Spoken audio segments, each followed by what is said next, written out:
James Turner for the untouchable true school sports. Let's go, baby. Bow! Be careful what you wish for because it can become a reality. Yeah. The untouchable True School Sports Empire proudly presents something the boxing games are missing. Hey, what's going on? It's your boy BT, and I came here to talk some boxing with the thousands of True School Sports subscribers. So today is a monumental day for your boy BT and the untouchable True School Sports Empire.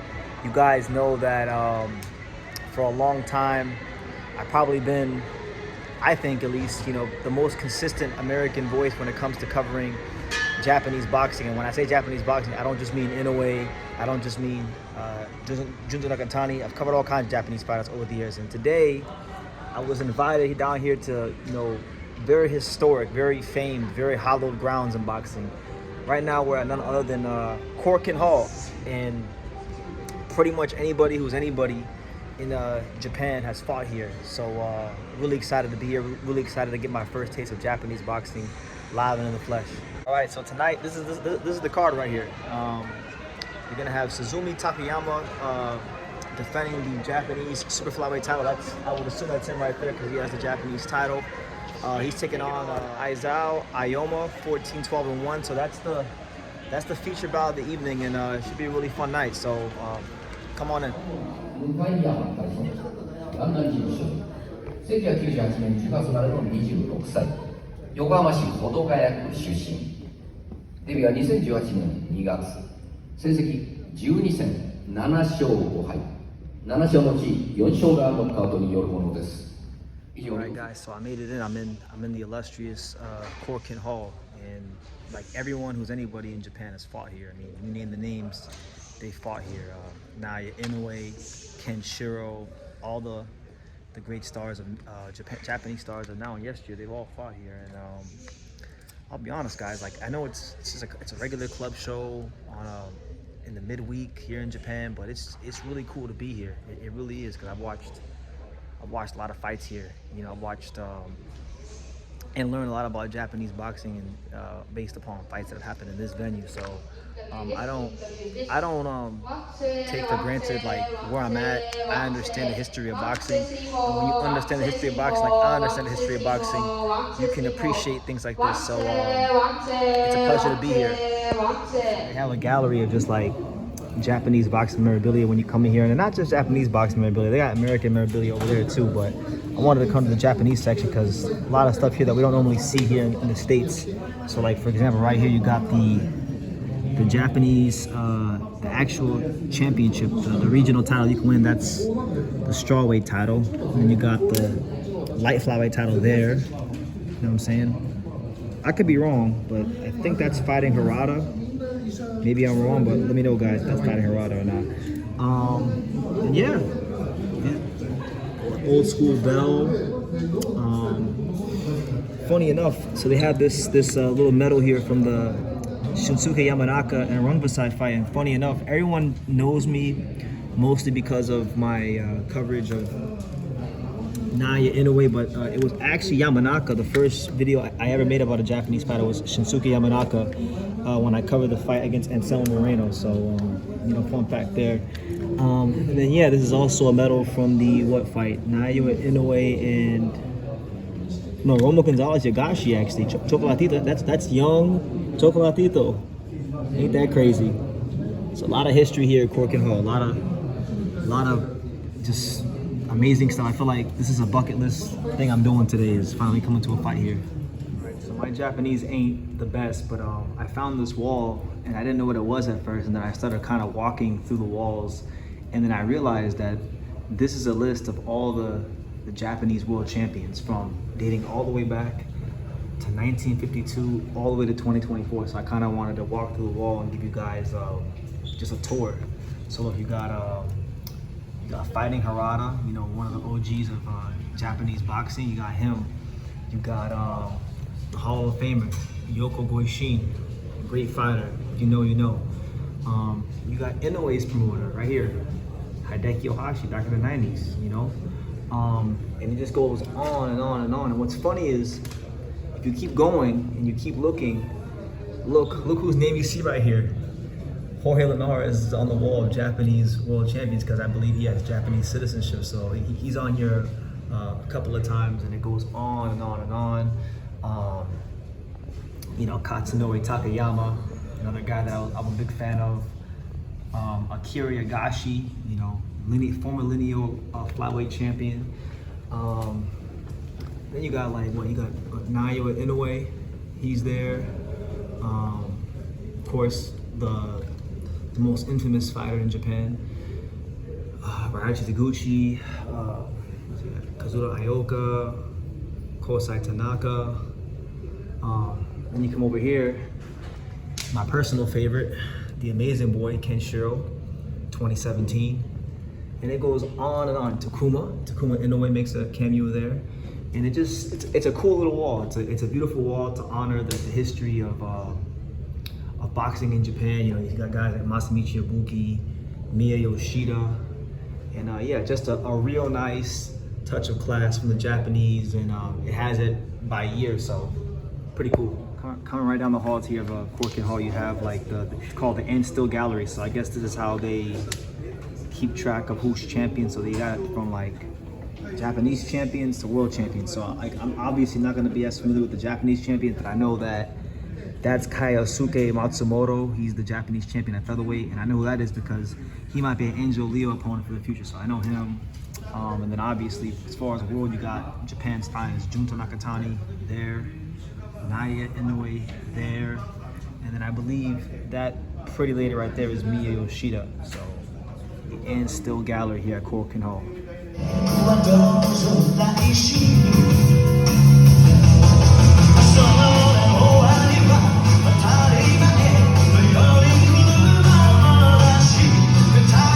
So we're roughly like 20 minutes from the first bell, and you know, it's a decent little crowd. Midweek boxing. My ticket right here. You know, one thing about Japanese boxing so far that I've realized is it's very organized. So no, not the biggest crowd, but you know, it's getting there.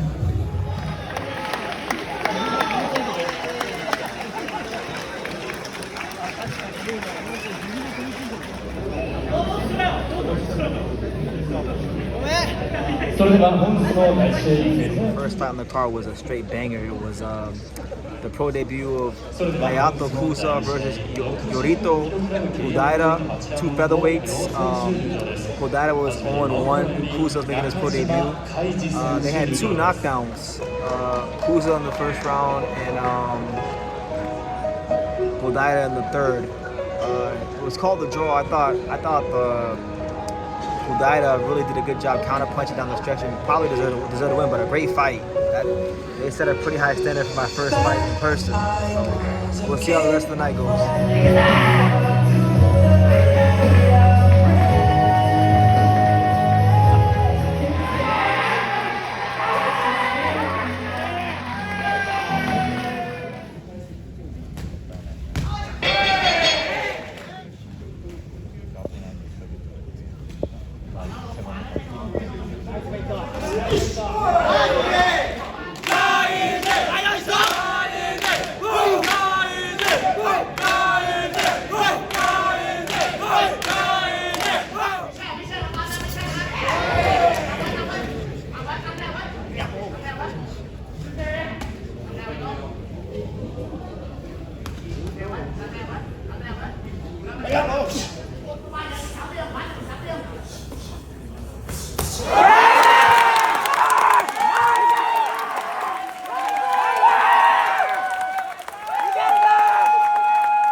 I got my first look at Kaiji Nakajima, you know, young prospect at 140.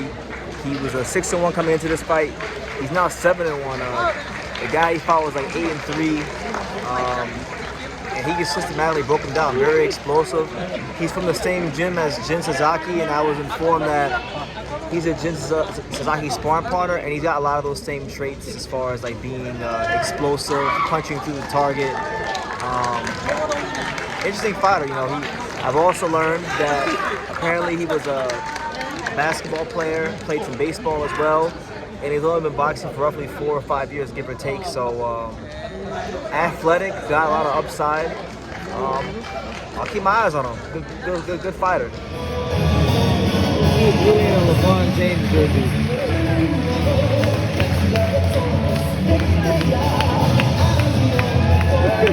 LeBron jersey.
Alright, so Suzumi Takayama retains the Japanese super flyweight title with a second round stoppage. My first look at him, you know, good looking prospect, you know, now he's 9-0. Flashed some real punching power. Obviously, like most Japanese fighters, a lot of good fundamentals. Decent size and frame for the weight class. I think, you know, he's already reached a pretty good level in Japan, being the champion and now defending it. So, you know, I'm not so sure how far he is from the world level, but I'm pretty sure it's not that far because these weight classes generally don't have a lot of depth or a lot of fighters compared to other weight classes. So this is a guy that I think will probably be on the world level sooner rather than later. So great performance from him. You know, he's from the same gym as Hiroto Kayaguchi, so Watanabe Gym, it's a gym that has a lot of history. So yeah, shout out to Takayama. Do it for the first boxing show I've ever been to in person here in Japan. Great show, you know, a lot of good action, knockouts, knockdowns, competitively matched fights. And my favorite thing about this card in comparison to like American boxing and going to shows in America is I really enjoyed the pacing. There wasn't a whole lot of like break times in the after fights, you know, like they'd end one fight and then you go to the next one. You know, there wasn't like all this time where they would just go ahead and, you know, waste time. They just went ahead and got to the next fight. And then they had a 5-minute intermission before the co-main event. That was about it. You know, good pacing. The show started at 6. It's literally 8:08. So 5 fights in roughly 2 hours. I like that a lot because I went to a Turkey Al Sheikh show, a Saudi card in America when Crawford fought. That jump was like 8.5 hours. So to watch 5 fights, good fights, fun fights in 2 hours, you can't beat it. So look, if you're a boxing fan and you want to experience boxing in a different way, I would highly suggest coming to Korakuen Hall. You know, a place where I would say is the home of Japanese boxing. You know, boxing and boxers' dreams in Japan, they start right here. So all the Japanese fighters that you know today, Inoue, Kenshiro, Junto Nakatani, and whoever else you want to name, they all started here. So yeah, that'll be it. True School Sports BT. See you guys at the next one. Thank you for watching another video on the untouchable True School Sports Empire. For more great boxing content just like this, make sure you guys click right over here.